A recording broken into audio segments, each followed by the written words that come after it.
Ayan po mga kapatid.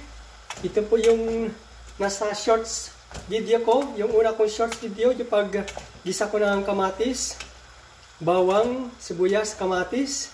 And then sunod kong shorts ay yung kasama na yung salsichi. Tapos pagkatapos naman noon ay nilagay ko na itong gulay. Ayan, ito na yan. Ayan, tumatawag sa isa kong cellphone ang aking mahal na asawa. Hindi ko masagot kasi nandito ako nag-video pang content. Tapos naglalagay pa ng gulay sa aking niluluto kaya hindi ko siya masasagot. Ayan. Sandali lang po, mahal kong asawa. Hindi pa kita masagot-sagot kasi tawag doon. Tayo ay nagluluto. Ayan. Ayan. Lab. 3:35. Okay, Lab. 3:35. Babi ni Lab. Okay, okay. Nagluluto ako, Lab, ng gulay. Okay, 3:35 pa naman. Hindi Oh. pa naman maaga pa. Okay, Lab. Okay, okay, okay, okay. Okay, ciao, ciao. Ciao, ciao. Yan. Tumawag ang aking mahal na asawa, mga kapatid.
Yan, isang takip lang, isang takipan.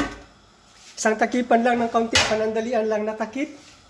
And then, pagkatapos ng pagtakip niyan ay tama na kasi half cook lang. Pangit kasi yan pag na ano.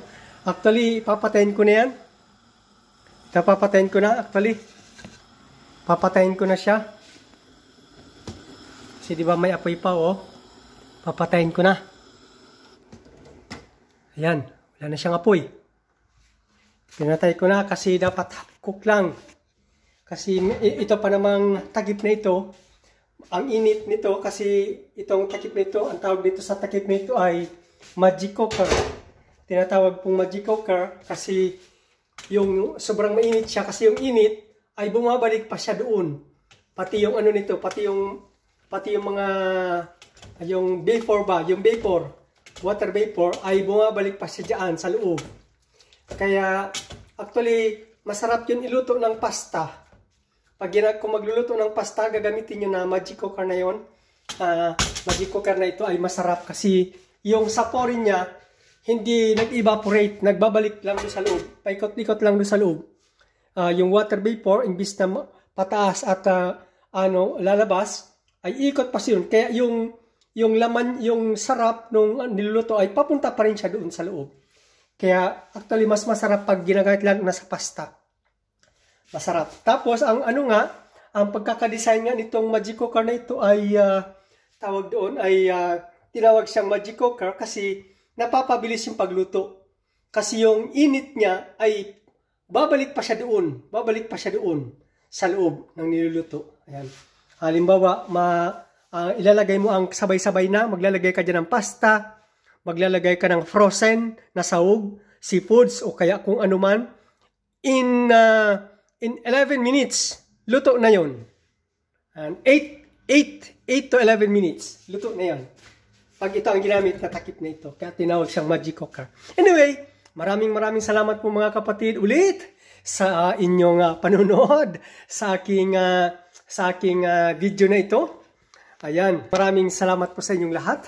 Ayan, kung nagustuhan niyo po ang video ito ulit, video ng inyong kapatid, ng inyong host, ng inyong kaibigan na si Kuya Daysan, please like and share. At kung kayo man po ay nanonood live sa premiere nito o kaya replay nito at hindi ka pa po nakapag-subscribe sa akin channel, please subscribe my channel and please hit the notification bell para lagi kang updated every time na meron akong ina-upload na panibagong video.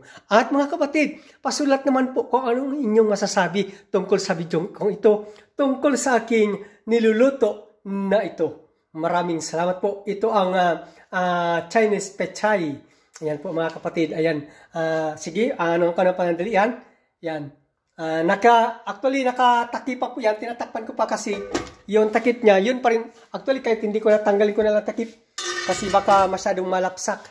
Ayan, masyadong mas maganda kung half cook lang. Ayan. Maraming salamat po muli. Ayan, maiksi lang po ang ating video ngayon. Ayan, tinatagalan ko lang. Ako ay nagyaw-yaw pa lang ako. Nagyaw-yaw pa ulit para mababa ng kaunti. Ayan, nakaka 6 minutes pa lang po. Maraming salamat po sa inyong lahat mga kapatid. Ayan. Sige na, para tumagal, tikman daw natin pala. Hindi ko pa pala ito natikman. Siya nga po pala mga kapatid, kung nakikita niyo po, medyo maputi siya kasi hindi ko na po siya nilagyan ng soy sauce. Ayan, kumbaga panibagong lasa. Hindi mo na kami lalasa ng soy sauce ngayon. Ayan, tikman ko lang ito. Importanteng matikman yung soup niya, yung sapori niya, kung masapori ba talaga yung malasa. Masarap.